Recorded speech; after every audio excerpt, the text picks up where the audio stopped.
Welcome back everybody, and in this lesson 2 we will be having a look at an overview of the IELTS test. We will be seeing exactly where the writing task 2 fits into the overall exam.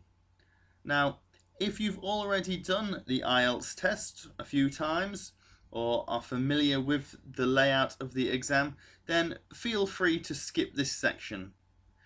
This video is really for those people who have never seen IELTS before.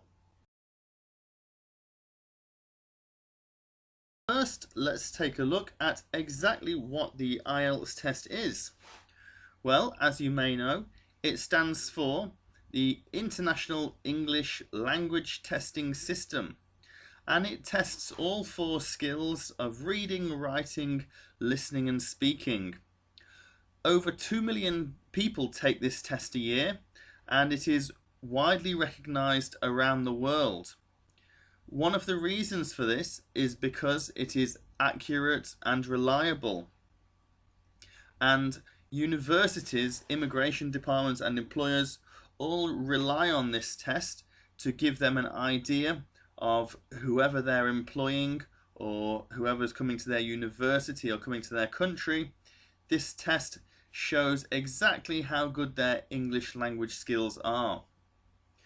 The test is actually owned by Cambridge English Language Assessment, the British Council and IDP IELTS Australia.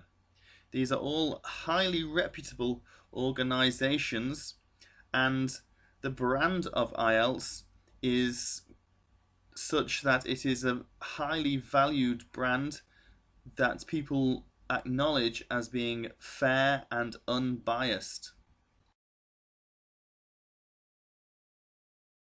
Now let's take a look at a breakdown of the IELTS test.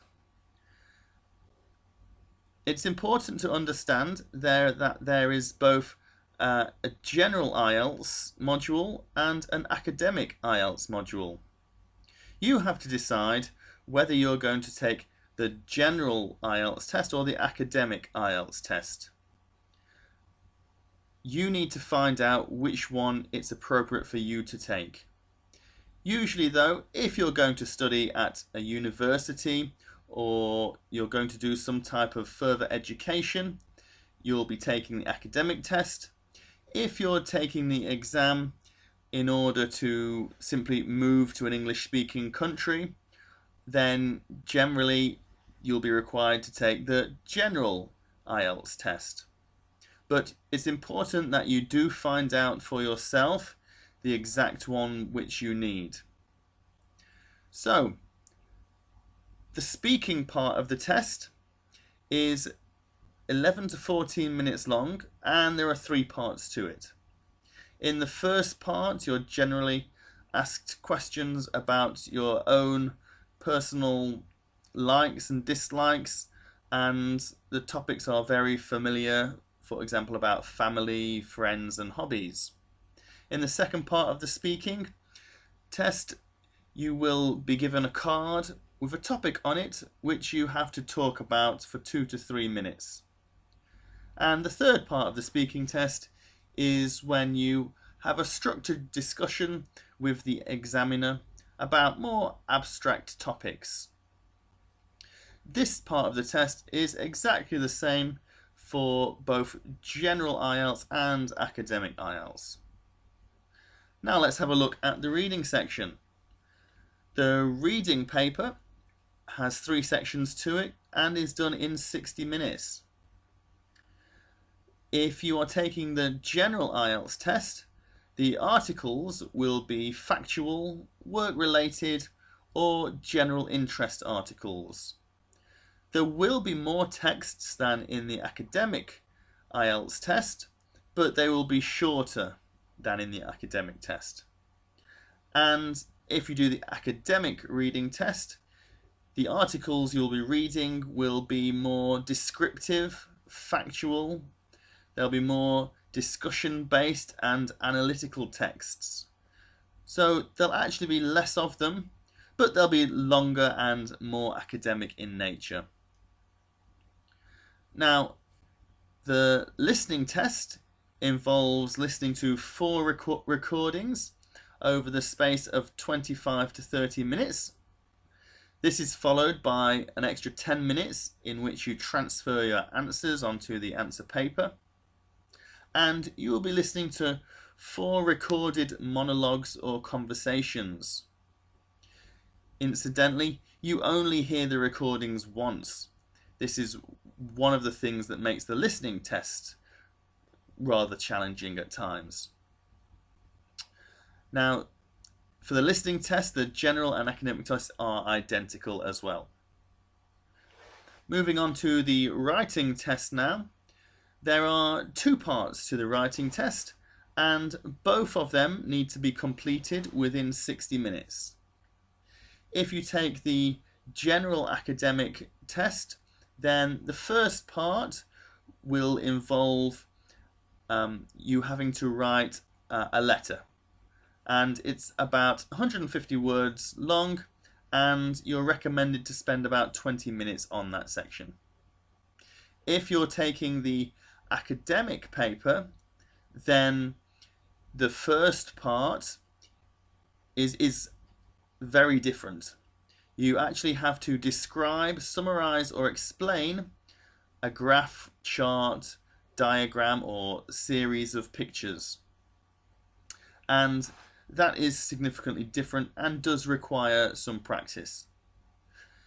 The second part of both the general and academic writing papers is exactly the same. That is what this course is focusing on, and it's essentially a discussion-based essay. So whether you're taking the general IELTS test or the academic IELTS test, the writing part 2, which this course is all about, is essentially the same. So that's why you shouldn't worry which one you're doing at the moment, as this course is suitable for both general and academic.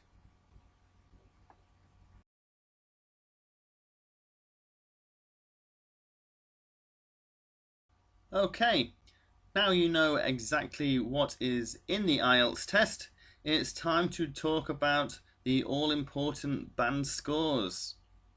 On the chart to the left, you can see that the highest band score available is a band 9. This is normally reserved for expert users of the language. Generally, this is native speakers who would achieve a band 9, although ESL students, people whose second language is English, may also get to this level, particularly if they spend some time working or studying abroad in an English language speaking country. Now, typically universities would require you to get a 6.5, perhaps a 7, for them to allow you onto their course. Some universities also sometimes specify what your writing band score needs to be. This can sometimes be higher than the overall average band score. So they might ask for an average band score of 6.5, but your writing band score might have to be a 7 or higher. So you need to contact the universities that you're applying for and make sure that you're aware of exactly what they need. The same is also true for different visas you might be applying for. Different immigration departments have different requirements as well. This can also depend on what industry you're planning on working in. Different industries clearly require different levels of English. For example, the medical industry would typically require a higher level, particularly of spoken English, than somebody entering a different field. Now, how is the band score actually calculated? Well, very simply, it's an average of your 4 scores for your reading, writing, listening, and speaking. So, for example, if you scored a band 5 in reading, 6 in writing, 6 in listening, 7 in speaking, 5 plus 6 plus 6 plus 7 is 24. 24 divided by 4 is 6. So your overall average band score would be 6. If your average had worked out at 6.25, for example, this would be rounded up to a 6.5, and a 6.75 would be rounded up to a 7. So that's a nice something in your favour. It's important to be aware that your IELTS test score is valid for only 2 years. So if you're planning on moving abroad but you're not sure when, then bear this in mind. So clearly you don't have to take the test again, so try and get your planning correct. Also, if you're planning to go to university but also maybe take a year out before you go to university, think about the dates that you're going to take the test and will it still be valid for you when you apply for university again in the future. It's also important to plan ahead for when you're going to take the course, take the exam. Try to make it at a time where you're not so busy with other things. For example, somebody studying for A-levels at school or college, they're going to be very busy around the exam times of May and June. You don't also want the added pressure of taking the IELTS test then. Try to do it earlier in the year, perhaps before Christmas, maybe September, October, November, when you don't have the pressures of other exams. Also, if you're working, try to take the IELTS test out of your peak season. So at a time where you're not so busy or where you have a bit more time available, so you can plan and prepare properly for your IELTS test. This will make your life much more easy and hopefully take some of the stress off you as well. So that's a good overview of the IELTS test. Now you're ready to get started with the rest of the course, which is going to focus more on the IELTS writing task 2. I look forward to seeing you in the next video.